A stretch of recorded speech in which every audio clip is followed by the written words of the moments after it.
Teacher যখন নিজেই প্রশ্নের উত্তর জানে না। বলো এই কোয়েশ্চেন অ্যান্সারটা কে পারবে? বলো এখানের মধ্যে কে পারবে? তুমি পারবে? আমি তো নিজেই পারবো না এই অ্যান্সারটা। তুমি পারবে? না। পারবে না কেন? পড়াশোনা করো না? কি করতে স্কুলে এসে বসে থাকো? এই তুমি বলো।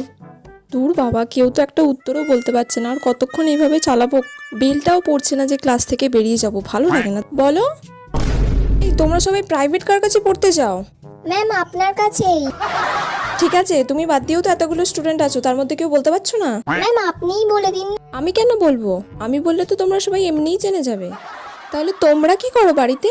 উফ, কি জ্বালায় পড়লাম রে বাবা, কেউ তো একটা বল। সব গাধা, আমিও গাধা, তার সাথে তোরাও গাধা।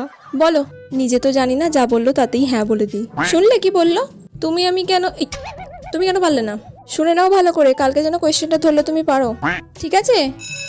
উফ বাবা, এতক্ষণে ঘন্টা পড়লো, তাড়াতাড়ি পালাই।